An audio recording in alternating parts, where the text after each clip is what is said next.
श्री कृष्ण वृंदावन में उनकी क्या स्थिति है? जब यशोदा मैया गंगा यमुना जल भरवे जावे सो लाला को अपनी, अच्छा हमारे ब्रज में लाज मर्याद बड़ी पालन करती हैं माताएं, इतना इतना घूंघट करके रहेंगी। यशोदा मैया की आयु भली 80 वर्ष की है, परंतु अभी भी यमुना जल भरने जाती हैं घूंघट करके जाती हैं। क्यों? अरे भाई इतने सारे लोग हैं बाहर, कौन कौन पुरुष बैठे होंगे, सबके सामने थोड़ी भाव से जाती हैं। अब मैया जाती यमुना जल भरवे, लाला रोवे, मुंह ले चल मैया मैं चलूंगो, मैं ना रह रो, धरती पर लेट जाए। तो यशोदा मैया के अच्छा कर, एक काम कर लाला, मैं तो मटकी पकड़ूंगी तो तेरा ध्यान कैसे धरूंगी, तो एक काम कर तू मेरी साड़ी को एक छोड़ पकड़ ले, तू या को पीछे पकड़ के चले कर।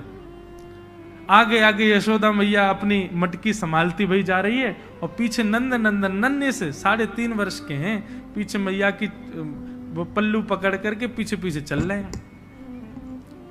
और जैसे ही श्याम सुंदर निकलते हैं गोपियों में अफरा तफरी मच जाती है और सब गोपियां तैयार हो जाती हैं, कोई खिड़की पर, कोई अटारी पर, कोई छत पर, कोई बहाने से बस उस मार्ग पर जा रही है जहां से यशोदा जी आ रही है। क्यों?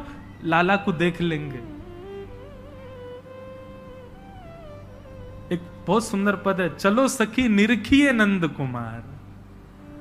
सब सखियां आपस में योजना बनाती हैं, बोले आज कन्हैया को कैसे देखना है, बहाने ढूंढती हैं।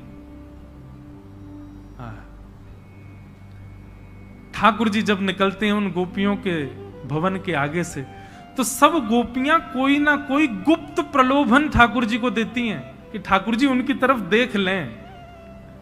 नन्हे से ठाकुर जी एक हाथ से तो मैया की चुन्नी पकड़ रखी है, दूसरे हाथ से अपने अंगूठा को चूसते भय जा रहे हैं, और यहां गोपियां ठाकुर जी को लोभ प्रलोभन दे रही हैं। कोई गोपी किसी भाव का प्रलोभन, कोई गोपी मोर पिच्छ का प्रलोभन, कोई काली कमली का प्रलोभन, कोई नृत्य का प्रलोभन, कोई किसी वस्तु सामग्री का प्रलोभन दे रही है।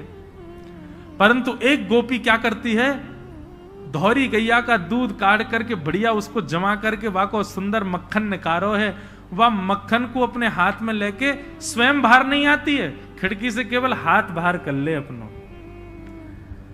अब यशोदा मैया तो निकली, लेकिन ठाकुर जी की दृष्टि पड़ गई वही मक्खन पे। अब लाल जी वह मक्खन को देखें, रुक जाएं, लेकिन मैया को पल्लू खींचे तो चलन लगे। गोपी मक्खन दिखा के इशारों कर रही है, इतको आजा। ठाकुर जी मैया की साड़ी छोड़ दें और वह गोपी के भवन में प्रवेश कर जाएं।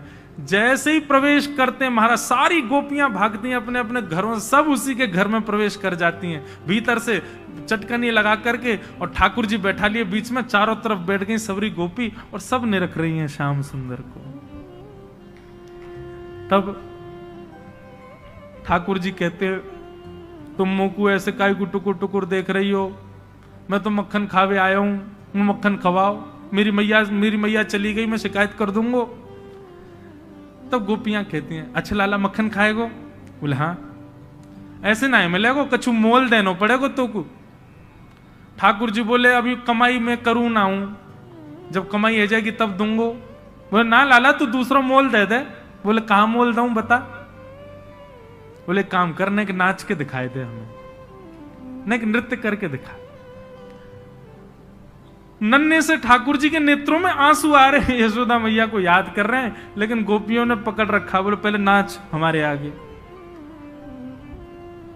देवता आकाश से दंडवत करते हैं गोपियों को, बोले ये त्रिलोकी नाथ है जिसकी भ्रगुटी पर तीनों लोक नृत्य करता है, वो इन गोपियों के सामान्य से मक्खन पर ठुमुक ठुमुक करके नाच रहे हैं। तब रसखान लिखते हैं, ताही अहीर की छोहरिया, छचिया भरी छाछ पे नाच नचायो। उस परब्रह्म को जिसके आगे महादेव भी हाथ जोड़ के खड़े रहते हैं, जिसके आगे साक्षात ब्रह्मा भी हाथ जोड़ करके खड़े रहते हैं, जिसके आगे तीनों लोग थरथर कांपते हैं, वो ब्रजवासी इन अहीरों की छोरियों के आगे ऐसे नृत्य करते हैं जैसे अगर नाचे नहीं तो तीनों लोग चुरा ले जाएंगी गोपी इनसे। बताओ इस लीला में ठाकुर जी का यश प्रकट होता है कि ठाकुर जी का प्रेम प्रकट होता है? ठाकुर जी का प्रेम प्रकट होता है। धर्म तो कहता है भगवान को सिंहासन पर बिठाओ, धर्म तो कहता है ऐसा कुछ मत करो जिससे भगवान को तकलीफ हो, लेकिन प्रेम कहता है वो सब जायज है। यहां सब कर सकते हैं। ठाकुर जी को उखल से भी बांध सकते हैं, ठाकुर जी को नचा भी सकते हैं। ठाकुर, अरे कहां तक कहें महाराज, ए ब्रजवासी की ऐसे ऐसे मधुमंगल श्रीदामा, ठाकुर जी कोई घोड़ा बना के उन पर चढ़ जाएं, और ठाकुर जी की जो दो बहनी मैया दो चुटिया बना दे, वही चुटिया कोई पकड़ ले, बोले चल लाला इसको जहां को चोटी खींचे वहीं को चलियो, और ठाकुर जी चलते हैं। देवता आकाश में खड़े खड़े चिंता करते, बोले कि अरे भैया तुम भगवान के केश खींच रहे हो, तुमको पता है उनका एक रोआ भी टूट गया तो एक ब्रह्मांड नष्ट हो जाएगा वहां का। लेकिन ब्रजवासियों का ये प्रेम है बंधुओं, ये ऐश्वर्य नहीं है ठाकुर जी का। नारद जी ने कहा आपके चित्त को तब तक शांति नहीं मिलेगी जब तक आप ठाकुर जी के प्रेम का बखान नहीं करोगे, प्रेम को प्रकट नहीं करोगे।